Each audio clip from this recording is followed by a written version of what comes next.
اچھے گھرانے کی خاتون تھی، جوان العمر تھی. اللہ نے اس کو بیٹا دیا، بیٹا بھی بڑا خوبصورت، گھر کے کام میں لگی ہوئی تھی. اب بچہ اپنی ماں سے بہت اٹیچڈ تھا. کچھ بچے ہوتے ہیں نا، گود کا چسکا ہوتا ہے کہ ہر وقت ماں ہی گود میں اٹھائے رکھے، وہ بھی اسی قسم کا بچہ تھا. اس عورت نے کوئی کام سمیٹنا تھا تو یہ اس بچے کو فیڈر دے کے لٹا کر گئی کہ تم اب جو ہے نا لیٹ جانا، اب باہر مت آنا، مجھے کام سمیٹنا ہے. اور بچہ فیڈر پہ کے پھر باہر، وہ تو معصوم بچہ تھا، چھوٹا تھا. تو ماں اس کو پھر لے کے آئی اور کہا کہ تم مجھے بہت تنگ کر رہے ہو، اب بالکل میرے پیچھے مت آنا. بچہ پھر آ گیا.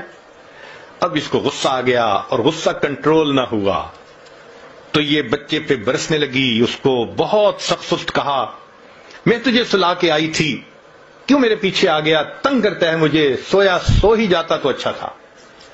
جب اس نے یہ الفاظ کہہ دیے نا کہ تو سویا سو ہی جاتا تو اچھا تھا، اللہ کی پکڑ آ گئی.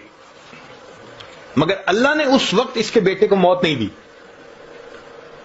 دعا قبول کر لی کہ یہ بد دعا تمہاری زبان سے نکلی نا بیٹے کے بارے میں غصے میں آ کے، اس کو تو ہم قبول کر لیتے ہیں، ابھی اس کو موت نہیں دیتے. اب وہ بچہ بڑا ہوا، لکھا پڑھا، وہ اسکول کا سب سے انٹیلیجنٹ بچہ، وہ کالج میں اسکالرشپ پانے والا بچہ. جب وہ فائنل ماسٹر ڈگری کر کے آیا تو اس نے بزنس شروع کیا.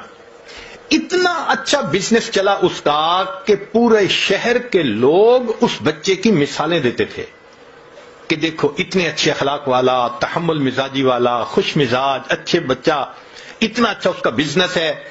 لوگ اس کی شکل دیکھتے تھے، تمنا کرتے تھے کہ میری بیٹی کا رشتہ اس سے ہو جائے، بہن کا رشتہ اس سے ہو جائے. وہ ایسا نوجوان بچہ تھا. لوگ اپنے بیٹوں کو مثالیں دیتے تھے، بیٹا ایسا بننا. لو جی، جل کو جب جوانی کا وقت تھا، اب ماں نے اس کے لیے اپنے ہی رشتہ داروں میں کوئی بہت خوبصورت بچی حور پری ڈھونڈی. پھر اس کے لیے بڑی تیاریاں، پیسے کی کمی نہیں تھی. جب سب چیزوں کی تیاری ہو گئی اور شادی میں ابھی صرف 3 دن تھے، اللہ کی شان کہ بچہ اپنے ہی گھر میں چل رہا تھا، فرش دھویا تھا اور ابھی گیلا تھا، پاؤں جو پھسلا، یہ نوجوان سر کے بل گرا اور اس کی موت آ گئی. اللہ نے پھل کو پکنے دیا. جب پھل پک کے تیار ہو گیا تب اللہ نے پھل کاٹا. اب تجھے سمجھ لگے گی کہ تو نے میری کس نعمت کی ناقدری کی تھی. ماں کے ذہن پہ اتنا صدمہ اس کی موت کا ہوا کہ وہ ذہنی توازن کھو بیٹھی. وہ گلیوں کے اندر بس تن کے چنا کرتی تھی.